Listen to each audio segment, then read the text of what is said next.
Hey, how y'all doing? Let's jump right into this conversation today as we talk about Alien Earth. I thought the series was good. My favorite episode obviously was 5 and the last one, but I thought the series was good. I know people hate it, just like people are going to hate on Predator Badland. The one thing I like about the show is the fact that a xenomorph was on Earth before, and I think they've been on Earth way before even this incident. But it's the fact that Weyland-Yutani can never control them. That's what I thought was so funny. Wendy's character was real good. Boy Cavalier, even Morrow's character was good.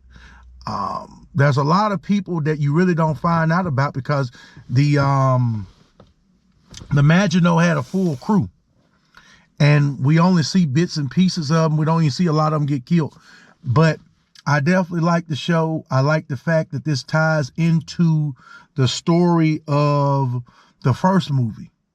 And there's a point in this movie where it ties into Alien Romulus, where the lady, Miss Yutani, talks about when they're in there arbitrating about the cargo from the ship. And she says, we were going to take them to an off-site location. So they were planning on taking them to the Remus and Romulus space station. And I think it all goes back in hand to hand. And this movie actually, to me, this TV show connects the Predator series. It connects all the Alien movies. And it gives you hope for the future. I know a lot of people not going to like it, but I love the series. And this does tie back into Prometheus and Alien Covenant.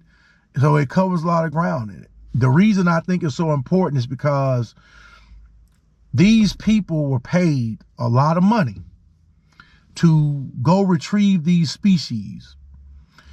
And you had a lot of idiots. And you had people willing to sacrifice a long period of their life, 65 years, to make it happen. Because they was able to stay in stasis, so they didn't age very much. And I think you can kind of see why Weyland-Yutani utilized the, I can't think of his name now. I can't think of his name, but basically utilized the crew that Sigourney Weaver was on.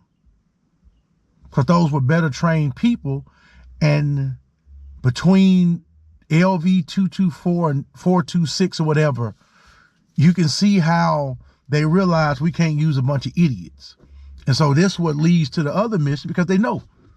They know they on LV-223 and they know they on the planet where they went to. They know where they're at. They know. And the reason we know they know is because it's made clear in the movie Alien Romulus when he talks about the Prometheus file. And I guarantee you the Predators know where they are. My question to you is, when you watch Prometheus and they show the holograph of the engineers running, I think they were being hunted and killed by Predators. I don't think it was an outbreak because we know they can handle the goo. We know the engineers can handle the goo. Because that's what they were doing at that facility. I think it was Predators. That's why it's made clear it's never shown.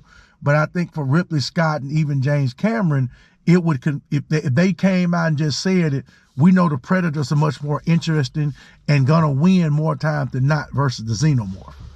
But I think that. And so watching this show, it kind of confirms that. And it also kind of confirmed, like I say, that Weyland-Yutani knew about them, knew where they was, know where the eggs was. And this is why they send the, they sent the Maginot out, and then they send the other ship out. I can't think of the name. I'm not gonna look it up, but they send it out and go through it. But I like Alien Earth. Alien Earth does tie into all the Predator movies, and it does kind of sort of tie into the Predator franchise. And I think it's a good show, and it does show you where we are at this point in time. One of the things you have to think about when you watch Alien Romulus is that these people were far away from Earth and they couldn't handle the harsh environment. And so again, this is when you get the Prometheus files, and this is when they think, oh, we're going to take the xenomorph And true enough, Weyland-Yutani wants the xenomorph as a weapon, but they also want the xenomorph for the black goo so they can bioengineer it and basically make it to where humans can handle the harsh conditions better. So, but I enjoyed the series, and as I continue to go through, I'm going to talk about Alien Romulus next. I've already covered Badland, and continue to talk about how this thing ties in, because clearly from Romulus to Prometheus, it ties in. Ties into Prometheus and as well as Alien Covenant, because it's clear that Weyland-Yutani got David's last recording. And if you remember, in Prometheus, they had the kind of deleted scene where he talks about it, how he tested, how he did this. He didn't make the xenomorph. He just made his xenomorph. He took xenomorphs and made a xenomorph he thought was better. But xenomorphs have been around long before David. His xenomorph had a different build, looked a little different.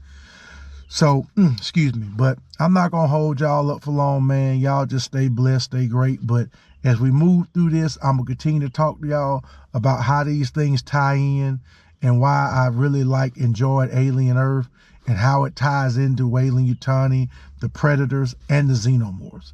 And hopefully what's coming soon down the pipe, which will be an Alien versus Predator, that's going to be something real big, and you'll really like it. So you guys enjoy, and I'll get back with you later. Love you.